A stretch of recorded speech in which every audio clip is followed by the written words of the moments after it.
A shockwave rips through the city. The air vibrates. The deafening sound of stone collapsing echoes in every direction. Walls, once deemed impenetrable, crumble like sand. Panic, despair, screams swallowed by the rising dust. But, amid the chaos, something confused everyone's sight. Atop the shattered wall, a lone structure remained untouched. A house embedded within the ruins of the fortress, suspended over the wreckage, as if caught between heaven and earth. Inside, someone watched the world around them collapse. Someone who should have perished with the city. Someone who was never meant to survive. And outside, swaying in the wind, a simple scarlet cord. Why was this person spared? What secret did that house hold? What seemed like the total and inevitable annihilation of a city was, in reality, the beginning of something far greater. This is the story of an impossible ending, the story of a woman who changed the lineage of Christ. In an era when kingdoms rose and fell at the whim of war, Jericho stood as an impenetrable fortress. Its walls weren't just high, they were colossal, built with techniques that sparked the imagination of neighboring nations. For anyone approaching the city, the sight was imposing: towering watchtowers, double-layered walls of staggering height, and a structure designed to withstand any invasion. Its defenses weren't just physical, they were psychological. Who would dare attack such a city? Who would challenge a nation that felt protected not only by stone and mortar but also by its gods? The faith of Jericho's inhabitants was rooted in their deities, rituals, and sacrifices. They believed their prosperity was assured, that no force could breach their gates or threaten their way of life. But something lingered in the air, an invisible tension. The wind carried whispers from the desert, stories of a nomadic people who had left Egypt in an unexplainable way. Accounts of a sea splitting before them, of cities crumbling in their wake, of an unknown God who seemed to command nature itself at his will. These were no longer distant myths, they were creeping closer. Then came the undeniable news: the Israelites were camped on the other side of the Jordan River. What had once been mere rumor now became an impending nightmare. Jericho's gates were sealed shut, no one entered, no one left. Fear slithered through the alleys and corridors, hiding beneath the false security of its indestructible walls. But among the whispers and wary glances, some felt something different. A restlessness that didn't come only from the external threat, but from something deeper, more incomprehensible, something no one dared to name. In the shadows of their homes, some began to wonder, what if this God leading the Israelites was real? What if the walls, once symbols of protection, had now become a prison sealing their fate? Jericho was locked down, but not just its gates, its hearts were shut against the possibility that history, destiny, and God's own purpose were moving before them, and against them. And among its people, someone was already beginning to realize that salvation wouldn't come from the safety of the walls or from rituals. That maybe, the only way out wasn't to resist, but to choose a new path before it was too late. Night cloaked Jericho like a dark omen. The warm wind howled against the walls, whispering warnings no one wanted to hear. The streets, filled with both opulence and decay, mingled the fragrance of spices with the acrid scent of burnt offerings on pagan altars. The city stood as an impenetrable fortress, but for those who knew where to look, every alley and narrow corridor was a maze of secrets. To its inhabitants, the towering walls were an unbreakable shield, but to one woman, they were a prison. Her name was known, yet rarely spoken aloud. Even the boldest only dared to whisper it: Rahab. Some saw her as a shadow, others as an unwanted presence. To many, she was nothing more than a woman of disgrace, reduced to a shameful label. But behind the judging eyes, there was something no one liked to admit: she knew too much. No coin was more valuable than the secrets she pried from the lips of drunken soldiers, merchants, and foreigners. All of them left behind something precious: information. She knew the movements of traders, the whispers of warriors, the rumors within the walls. But one report stood out above the rest. Among the murmurs and hushed voices, she kept hearing the same word, Israelites. They were unlike any army she had ever heard of. They carried no weapons, rode no chariots, bore no grand banners. They were wanderers, a people without a king to lead them. And yet, wherever they passed, empires crumbled. But the stories that reached her weren't about skilled warriors or military conquests. They spoke of something greater, something unseen. What made them dangerous wasn't their swords, it was their God. He was nothing like the gods of Jericho, carved in stone, cold and silent. This God walked with his people, he fought for them. A living God, invisible, unstoppable. Rahab had heard stories before, stories brought by travelers. At first, they seemed exaggerated. Then, they sounded like warnings. Now, they felt like death sentences. This God parted seas, brought cities to ruin without setting foot inside their gates, crushed armies, and handed entire kingdoms to a people who didn't even have a land of their own. A God whose promises were never empty. And this God was coming. Then, it came. That feeling. A fear unlike any other, not born from the size of an army or the strength of its weapons, but something deeper, something primal. A thought she couldn't shake, like a final verdict. No one here can stop them. Jericho would not survive. But how? The walls were still standing, the gates were sealed, the soldiers guarded every corner. And yet, she knew. She knew the way someone feels a storm before the first thunderclap. And when it all came crashing down, when the walls collapsed and the city's screams were swallowed by devastation, Rahab would have no time for doubt. Either she found a way out, or she would fall with Jericho. The city was asleep when two shadows slipped through the darkened streets. They moved like specters, avoiding the torchlight, dodging the watchful eyes of the guards. They were foreigners, but not merchants, not ordinary travelers. Rahab knew it the moment she saw them. They didn't belong there. There was something about them, something different. A calculated silence, footsteps that didn't echo like those of ordinary men. She recognized them for what they truly were before anyone else suspected it: spies. The revelation set her mind ablaze. Two Israelite men had managed to enter the city. But how? No one got in or out without passing through the heavily guarded gates. If they were here, it meant they had found a way, and if they had found a way, then Jericho wasn't as impenetrable as everyone believed. A shout tore through the night. Someone had seen them. The alarm spread like wildfire. The gates were sealed. The hunt had begun. Rahab's eyes met those of the strangers.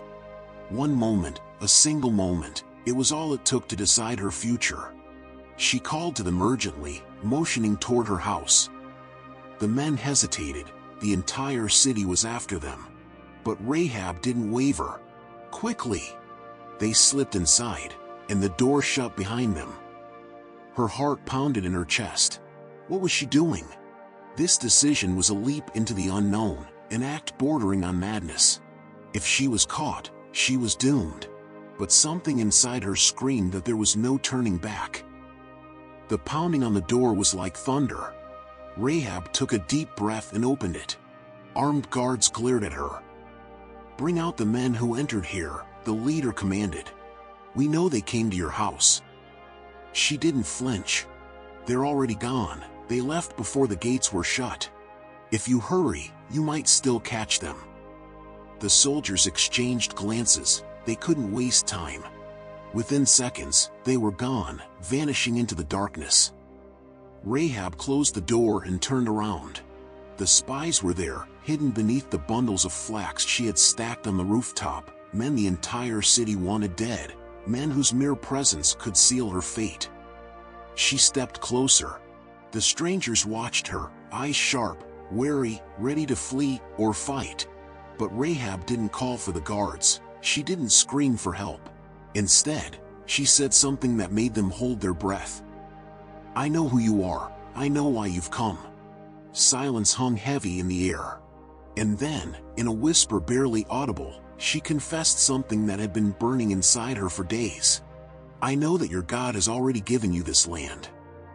The silence inside the house was dense, almost tangible. The Israelite spies watched her, analyzing every word, every subtle movement. Rahab didn't waver. "Everyone here knows," she repeated, her voice steady but low. "They know you will win. Your God has already given you this land." The men exchanged glances. It was a dangerous statement, a secret no one in Jericho could speak without risking their life for knowing the invaders' plan. And yet, there she was, a woman from an enemy nation, declaring it as an undeniable truth. "How can you be so sure?" One of the spies finally broke the silence. Rahab took a deep breath, her heart pounded against her ribs. She couldn't explain it, she just knew, like the wind that carries a scent before the storm. She had heard the rumors, the stories, the fear hidden in the eyes of merchants and soldiers. But what weighed on her was more than whispers, it was certainty. "I've heard the stories, the sea splitting, kings falling without even fighting a battle. All our warriors tremble inside, even if they won't admit it. We know that no one can stand against your God." The spies glanced at each other again. They hadn't expected this. Then, a decision was made, a pact that would change Rahab's life forever. She would help them escape, and in return, when Jericho fell, she and her family would be spared. But there was one condition. One of the men said, "When the Israelites come, you must mark your house. Tie a scarlet cord in your window. When we see this sign, we will know that no one inside this house is to be harmed." Rahab nodded. A simple piece of fabric would hold her fate, a visible mark among the ruins of a doomed city. But what she could never have imagined was that this scarlet cord carried a meaning far greater than her own survival, a meaning that echoed the past, when the blood of the Lamb was spread over the doors of the Hebrews in Egypt, shielding them from death. A symbol that also pointed to the future, to a far greater blood, shed centuries later on a cross, bringing salvation not just to one house, but to all humanity. Rahab thought she was sealing only a pact for life, but without knowing it, she was becoming part of the greatest redemption plan the world had ever known. The sound of trumpets shattered the morning silence. For 6 days, Jericho had witnessed something improbable. The enemy army didn't attack, didn't shoot arrows, didn't try to break down the gates. They simply marched in complete silence, one lap around the city each day. Then, they left. Jericho's soldiers mocked them. The nobles watched from atop the walls, convinced their city was untouchable. But Rahab didn't share their certainty. She had already seen how this story would end. They weren't just marching, they were waiting. On the 7th day, everything changed. The Israelites circled the city, but this time, they didn't stop. This time, they didn't leave. They went around a second time, then a third, fourth, fifth, sixth. With every lap, the tension thickened. Something was in the air, unseen, yet overwhelming. And then, on the 7th lap, they halted, and sound of the trumpets blasted through the sky. The walls, so strong, so towering, began to tremble. The stone groaned as if coming to life, and then, before the terrified eyes of Jericho's inhabitants, the impossible happened. They collapsed. The ground shook. A cloud of dust rose like a devouring storm. Screams drowned beneath the roar of the falling fortress. Jericho, the great stronghold, was no more. As silence settled over the ruins, something stood miraculously untouched, a single structure left intact. A house on the wall, a house marked by a scarlet cord. Rahab squeezed her eyes shut, her heart hammering in her chest. Everything around her had crumbled, yet her house remained standing, untouched. She couldn't move, she couldn't speak. She had believed, and she was saved. What few understand is that Jericho didn't fall without warning. God had given time for someone to have faith, time for someone to choose a different path. Rahab was that someone. She wasn't an Israelite, she hadn't grown up hearing the promises of this God, and yet, she believed. She made a choice, and that choice set her apart from those who perished. Jericho fell, But Rahab was reborn. She should have been just another forgotten name among the ruins of the fortress. Her fate should have been the same as her cities: dust, rubble, nothing. But God did not forget her. The spies kept their promise. In the midst of the chaos, as the walls crumbled and the city was consumed by destruction, Rahab and her family were rescued, taken out of what was once their home. They crossed the threshold of death and stepped into something she never imagined possible: a new beginning. Among the Israelites, Rahab was not rejected. Her past did not define her, her label did not imprison her. Instead, she was woven into a new story, into a people who, just days before, had been her enemies. But her journey did not end there. Rahab married a man named Salmon, a prince among the Israelites, someone who saw not the woman Jericho had despised, but the woman God had chosen to witness his salvation. From this union, a son was born, Boaz, a man who, years later, would also choose someone unlikely, Ruth, a Moabite, a foreigner, someone who, like his mother, was embraced by the God of Israel. Boaz and Ruth had a son named Obed. Obed became the father of Jesse. Jesse became the father of David, the greatest king of Israel, the king who united the nation and covered the land in glory. And generations later, from this very lineage, came our Lord Jesus Christ.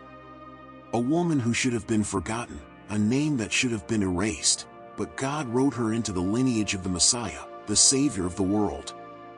Rahab didn't just survive, she became an essential part of the greatest story of salvation in human history. Rahab's story isn't just in the past, it's in the present, and it speaks to us. What saved her wasn't her status, her name, or her past mistakes, it was her decision. In the crucial moment when everything was about to collapse, Rahab did something no one else did: she believed. She put her trust in a God she had never seen, in promises she had never heard, and in a people who were not her own. While everyone around her clung to what was doomed to fall, she chose to trust in the only thing that would remain standing. Rahab shouldn't have been mentioned in Scripture, she should have been consumed by the same fate as the city that had cast her aside. But God didn't see her the way society did. He didn't define her by her past, He preserved her because of her faith. He didn't discard her as people did, He saw her, and He didn't forget her. And if God could use an unlikely woman, marked by unfavorable labels and rejected by the world around her, who can He use today? How often do we believe that our mistakes make us unworthy, that our past condemns us, that there's no hope for those who have failed too many times? But Rahab proves otherwise.